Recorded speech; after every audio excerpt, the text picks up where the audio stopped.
Hi மக்களே! இன்னைக்கு நம்ம பார்க்க போறது, திருநெல்வேலி மாவட்டத்தில இருக்கக்கூடிய சிறுமளஞ்சி அப்படிங்கக்கூடிய ஊர்ல இருக்கக்கூடிய ஒரு பிரபலமான கோயில். இந்த கோயிலுடைய பெயரே ஒத்தப்பன சுடலை.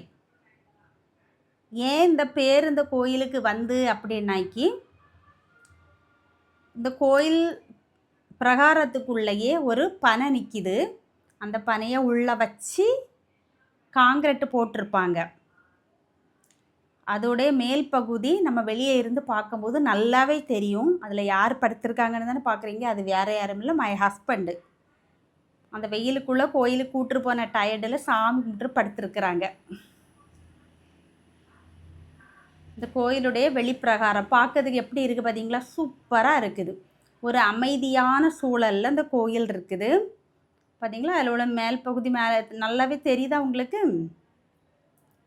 அப்புறம் கோயிலை சுற்றி நிறைய சுமை தாங்கி இருக்குது. அதாவது 2 கல்லுக்கு இடையில மேலே ஒரு கல் போட்டு வச்சுருப்பாங்க. அதாவது கர்ப்பிணி பெண்கள் சுகப்பிரசவம் நடக்கிறதுக்காக இந்த மாதிரி கோயில்கள்லாம் வந்து நல்லா சாமி கும்பிடுவாங்க. அவங்களுடைய வேண்டுதல்லாம் நிறைவேறும்.